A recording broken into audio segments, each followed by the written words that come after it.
Hello, everyone. My name's Valerie.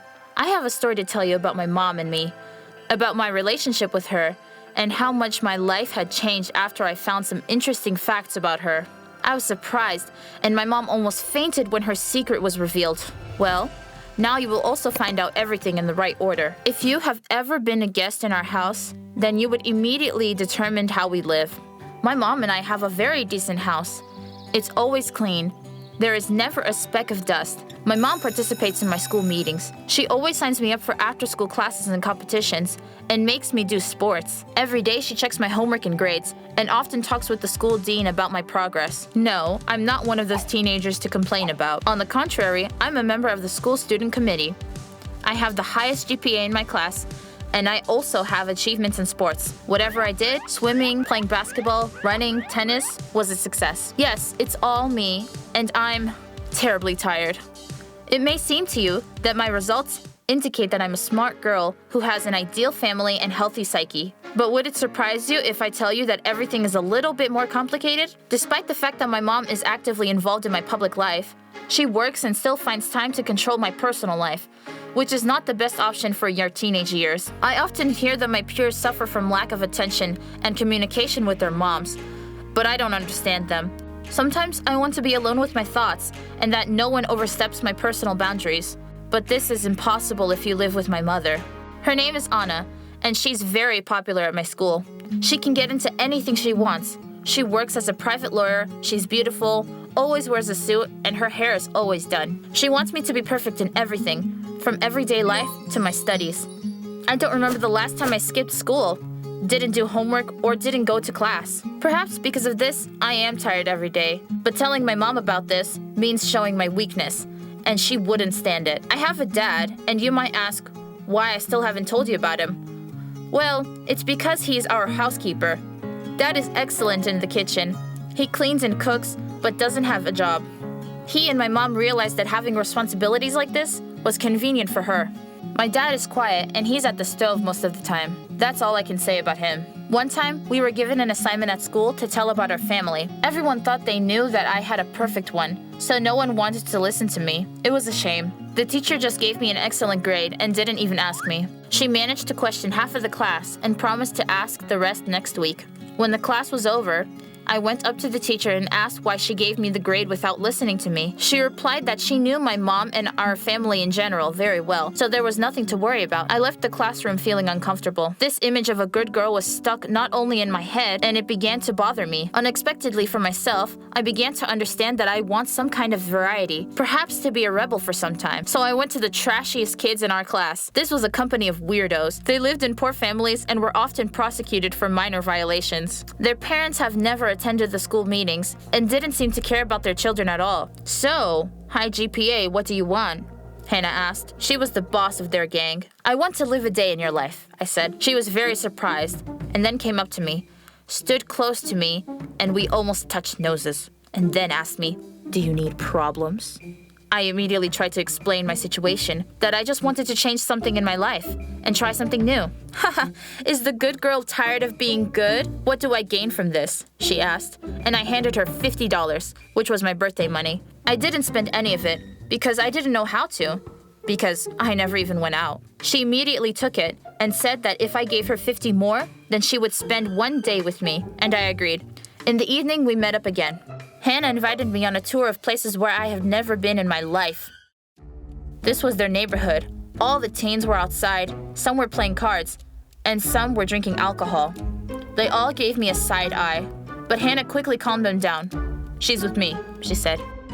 I sat down at an impromptu table, which was basically a box, where they played cards.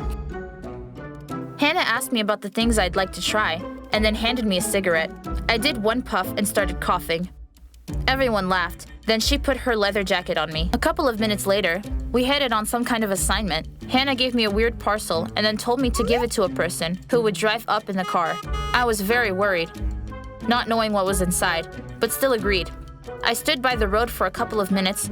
Then a car drove up. Someone stuck out his hand from a window. They gave me money and I went back. Hannah immediately showed me photos of me and said that now she has dirt on me. If you do something wrong, I will send these out to everyone. Only later on did I find out that I had passed on drugs and felt super uncomfortable. A couple of minutes later, we went with her to another neighborhood. Hannah told me to rob some person, some girl. She was walking with a phone in her hand and I had to take it away, but I refused. Hannah threatened with the photos, but I still said that I could not do that. I gave her my jacket and went home. I felt conflicted. I was glad that I had done something forbidden, but at the same time, I did not know what to expect now and even regretted that I had found some of those problems for myself. But it was all just the beginning. As soon as I entered my house, my mom met me. She was hysterical. They sent her my photos, and that evening, we had a terrible conversation. My mom, like no one else, understood that I had become an accomplice in a crime. I told her that I was bored with living under her rules, that I was tired of her control, but my mom did not even want to listen to me. I ran into my bedroom and locked myself, then sat down at the computer and started looking online for info on how to join a gang. Then sat down at the computer and started looking for info online on how to join a gang if you're an excellent student. Weird wording, but that's what I needed. I was going to completely change my life, and then, purely by chance, I saw my mom's photo in her youth. I opened the website and found out that a long time ago, 20 years ago, there was a criminal gang in the city. They violated the law often, stole things, even lynched the locals. In a group photo, I recognized her. It was my mother. She stood among them. My heart was pounding. I printed out the photo and ran to her. When she saw it, she immediately turned pale. Where did you get it? But I interrupted her. So this is what's going on? Are you correcting the mistakes of your youth through me? You made a robot out of me. You don't allow me to make friends or go out, but you did that? I shouted. Mom was silent, and I took the photo and ran to Hannah. Who needs to be robbed? I asked her. Hannah smiled and showed me the first victim. It was a boy younger than me. He was walking home alone at night. I put on a mask. Hannah's jacket came up from behind and grabbed his bag. He wanted to take it away, but I threatened, pointing at Hannah's gang, who were waiting 50 meters away from us. He ran away, and the adrenaline was boiling in me. But I was happy too early.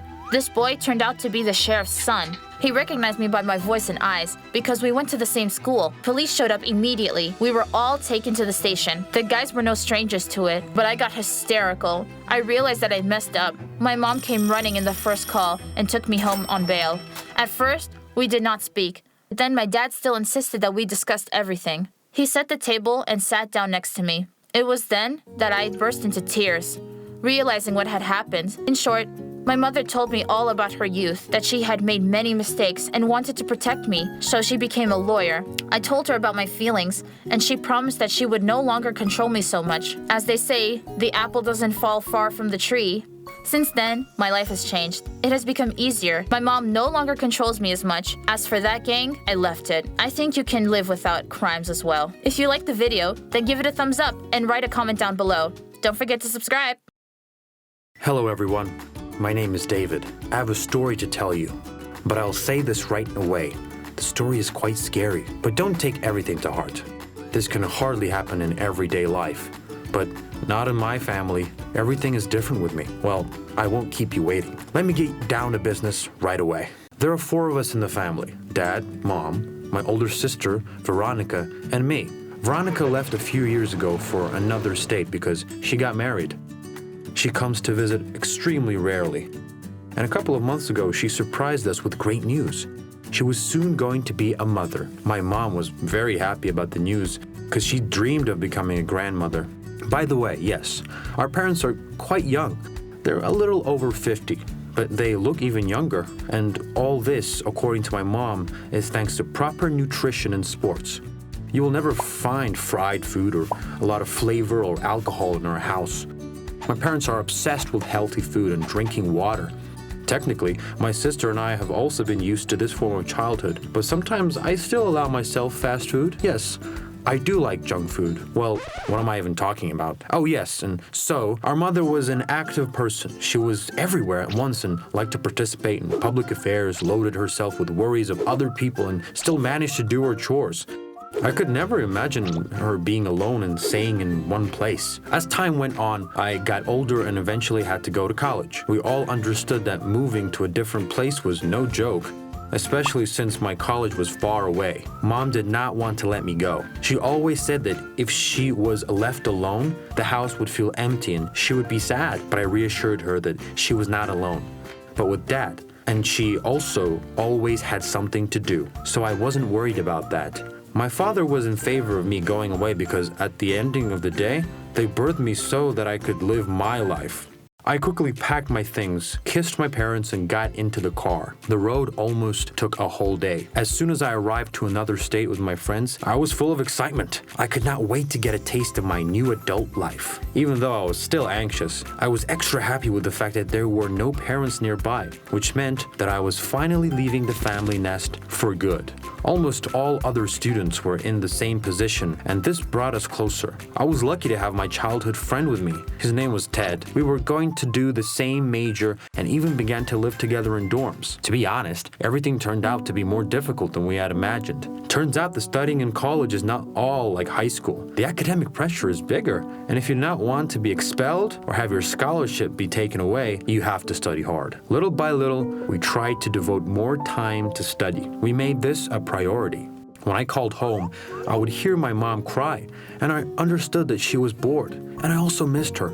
But still, I believe that we all should get used to living like this. My father was at work almost all the time, and 6 months later, my mom's company was closed, and she decided to be an at-home mom. Because of her age, few places dared to hire her, and she decided that it was time for a rest and finally take up gardening, which she had long wanted to do. My sister and I did not call each other. I did not want to meddle in her affairs, and she wasn't particularly interested in me. I knew that she now had her own family. So a whole year passed. Because of the frantic schedule, I've never went home. Missed all the holidays, Christmas, and even my mom's and dad's birthdays. At first, I called regularly, messaged, and sometimes even video called. But then my calls became less frequent because I decided to take a part-time job at a local cafe. Ted and I decided to rent a small apartment not far from the school and split the rent. Our dorms were fine, but your own apartment, although rented, was still better. We both got jobs, worked in a cafe, and he washed cars. And it so happened that we spent mornings until lunchtime at school, and then were at work from the evening and late at night. I didn't get enough sleep. I was slacking a bit at school, but still submitted everything and passed all the exams. Sometimes I wanted to give up everything, but I did not forget that comfort requires investment. So I always pulled myself together and went to work. Almost a year passed in this way. I had lost count of how many times my mom called me, and I had to miss her calls. It was impossible to use the phone either at school or work, so I was inaccessible to almost anyone, not only to my mother. When the break began again, I devoted myself completely to work and doubled my paycheck. And then I got a girlfriend, and I also had to spend time with her. In short, I had not seen my parents for almost 2 years. My sister gave birth a while ago, and I found out about it accidentally. In all this time, we didn't even call once. She also did not come to visit the parents. One day, while we were at the movies with Jill, my girlfriend, I saw that my dad was calling me. I made a grumpy face and damn it, at the wrong time again. I didn't pick up the phone, and then I got a message. Son, call me back urgently. Your mother is... The message stopped abruptly, and at that moment, I heard my heart pounding in my temples. I ran out of the hall and began to call Dad. He picked up and was silent for a long time. And then he said that Mom was gone. But then I don't remember what happened. I probably fainted right there and there. Jill ran out to me and called an ambulance, but I quickly came to my senses. That evening, I packed my things and went home. I do not remember how long the road lasted. During the 2 years of my absence, many things had changed. I felt a lump in my throat. I didn't want to talk to anyone. Every now and then, I thought of my mother, about who she was, and hated myself for not even calling or answering her. I rushed to my house. My knees trembled at the sight of the familiar house. I opened the door and entered. My sister was sitting there with her daughter and husband. She was crying. My father was also sitting there. I went up to him and silently hugged him. And at that moment, I gave in to my emotions and burst into tears, so hard that I could not breathe. My sister had changed. We haven't seen each other in 7 years. It was such a long time. She kept saying that it was all her fault, that she did not call, didn't visit, and I realized that I did the exact same things. My father said that Mom was in the morgue. She will be brought in a few hours. There were flowers in the house, white roses, my mom's favorite. And I still could not believe that this was happening. An hour later, a car arrived with a coffin. My mom was in it. As soon as the coffin was brought into the house, I cried even more. My mother was still just as beautiful. It felt like she was asleep. I couldn't believe it. The coffin was in the middle of the living room. My sister and I went up to my mom together and again began to cry, asking for forgiveness. I said that if we were given another chance, we would never behave like that because one can only have two parents in their lifetime. You never know when the end will come. Maybe that's why we don't value what we have, often forgetting about those who love us more than anything. And that's why I brought you here. You don't visit any other way, my mom said, opening her eyes. My sister and I screamed in surprise. Veronica fainted. I was standing still. Mom? I said. Mom rose from the coffin in her black dress. She dusted herself off, the flowers from my hands and said, "Thank you. At least you haven't forgotten which ones I love," she said, and just stood there alive and well. When my sister was brought to her senses, my mom looked at her and said that we would not have come otherwise and that she now finally saw her granddaughter. We were a bit traumatized after that, but my mom's actions were fair. We have learned the lesson once and for all, and now we find time not only for calls, but we also visit several times a year. If you like the story, then give it a thumbs up and write us some comments. And don't forget to subscribe.